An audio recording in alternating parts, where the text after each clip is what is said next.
दौंड तालुक्यातील यवत गावात आक्षेपार्ह व्हिडिओवरून 2 गटांत हाणामारी, वातावरण तणावपूर्ण।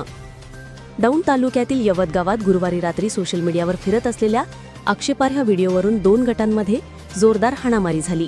या घटनेमुळे गावातील वातावरण काही काळ तणावपूर्ण झाले होते। या घटनेत काही जण जखमी झाले असून पोलिसांनी घटनास्थळी धाव घेऊन परिस्थिती नियंत्रणात आणली।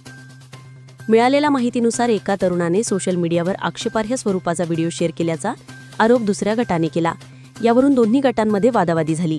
हा वाद काही क्षणातच उग्र झाला आणि दोन्ही बाजूंच्या तरुणांमध्ये हाणामारी सुरू झाली। या घटनेत काही जण किरकोळ जखमी झाले आहेत। हाणामारीची माहिती मिळताच यवत पोलीस ठाण्याचे पथक घटनास्थळी दाखल झाले। पोलिसांनी तत्काळ हस्तक्षेप करत दोन्ही गटांना वेगळे केले व गावात पोलिसांचा तगडा बंदोबस्त ठेवण्यात आला आहे। दरम्यान परिस्थिती नियंत्रणात आली असून जखमींना तातडीने उपचारासाठी दवाखान्यात हलवण्यात आले आहे। या घटनेबाबत दोन्ही गटांकडून तक्रारी दाखल झाल्या असून पोलिसांनी गुन्हे दाखल करण्याची प्रक्रिया सुरू केली आहे। अधिकाऱ्यांनी नागरिकांना अफवांवर विश्वास न ठेवता शांतता राखण्याचे आवाहन केले आहे।